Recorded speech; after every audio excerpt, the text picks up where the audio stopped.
మోడీ గారు వెన్నుపోటు పొడిచాడు ఆంధ్ర రాష్ట్ర ప్రజలకు. ప్రత్యేక హోదా ఇస్తాము అని చెప్పి 10 సంవత్సరాలు ఇస్తామని మోడీ గారు స్వయంగా మాటిచ్చి ఆంధ్ర రాష్ట్ర ప్రజలను మోసం చేశారు. అలాంటి వాళ్ళను ఎత్తి పట్టుకున్నారు ఈరోజు.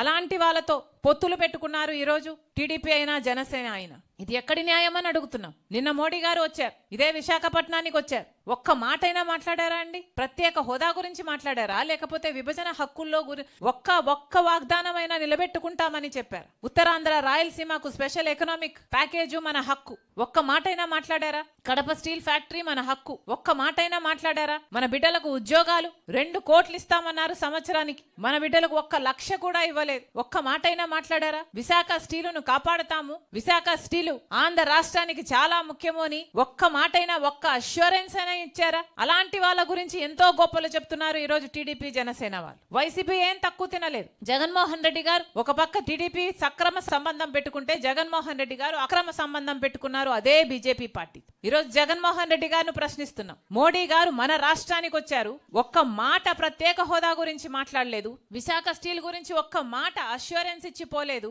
మరి ఎందుకు ఊరుకున్నారు అని అడుగుతున్నాం. ఎంతమంది దళితులు మీకు ఓట్లేశారు? మీకు గొప్పగా చెప్పుకుంటున్నారు కదా మీకు పర్సెంటేజ్ వచ్చింది, ఎంత పర్సెంటేజ్ వచ్చింది అని. వాళ్ళలో దళితులు లేరా, ఎస్టీలు లేరా, బీసీలు లేరా? వాళ్ళు ఓట్లేస్తే కదా మీకు ఆ మాత్రమైనా వచ్చింది. మరి ఓట్లు వేపించుకొని కూడా రాజశేఖర రెడ్డి గారి వారసుడు అయ్యుండి కూడా అదే బీజేపీ పార్టీతో ఎందుకు అక్రమ సంబంధం పెట్టుకున్నారని అడుగుతున్నాం. ఈ రోజు వరకు కూడా అక్రమ సంబంధం కొనసాగుతూనే ఉంది కదా. రాజశేఖర రెడ్డి గారు ప్రతి సందర్భంలోనూ బీజేపీ పార్టీని వ్యతిరేకించిన వాళ్ళు. ఎందుకంటే బీజేపీ పార్టీ ఒక మతతత్వ పార్టీ కాబట్టి. ఎందుకంటే బీజేపీ పార్టీ మతం పేరుతో, కులం పేరుతో చిచ్చు పెట్టాలి, ఆ మంటలో చలి కాచుకోవాలి. ఇదే బీజేపీ పార్టీకి తెలిసిన రాజకీయం కాబట్టి. బీజేపీ పార్టీ సిద్ధాంతం దేశ సంపదనంతా దోచిపెట్టి అదాని లాంటి వాళ్ళకి పంచిపెట్టారు. అందుకని రాజశేఖర రెడ్డి గారు వ్యతిరేకించారు. బీజేపీ అనుసరిస్తున్న వ్యవహారం ప్రభుత్వ వ్యవస్థలను అన్నిటినీ, ఆర్బీఐ అయినా, సిబిఐ అయినా, ఈడీ అయినా, ఇన్కమ్ ట్యాక్స్ అయినా, స్టాక్ ఎక్స్చేంజ్ అయినా, ఏ వ్యవస్థనైనా తమ గుప్పిట్లో పెట్టుకొని స్వార్థ రాజకీయాలు వాడుకునే పార్టీ బీజేపీ పార్టీ కాబట్టే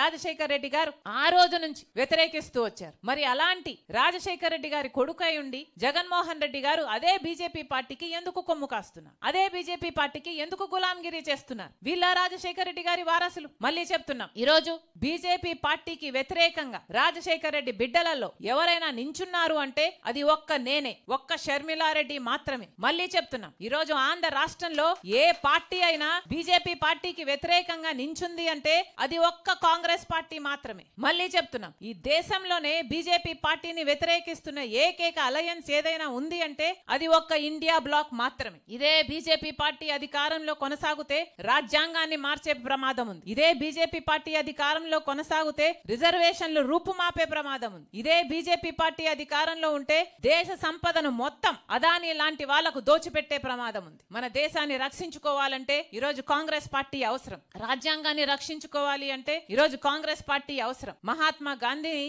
అంబేద్కర్ గారిని గౌరవించే పిలుపు. అందుకే చెప్తున్నాం, మళ్ళీ ఒకసారి డిమాండ్ చేస్తుంది కాంగ్రెస్ పార్టీ. ఇంత ఘోరంగా అంబేద్కర్ గారిని అవమానించిన బీజేపీ అయినా, అమిత్ షా అయినా క్షమాపణలు చెప్పాలి. అమిత్ షా గారు రాజీనామా చేయాలని, రాజీనామా చేయకపోతే మోడీ గారు ఆయన మంత్రివర్గం నుంచి తొలగించాలని డిమాండ్ చేస్తుంది కాంగ్రెస్ పార్టీ.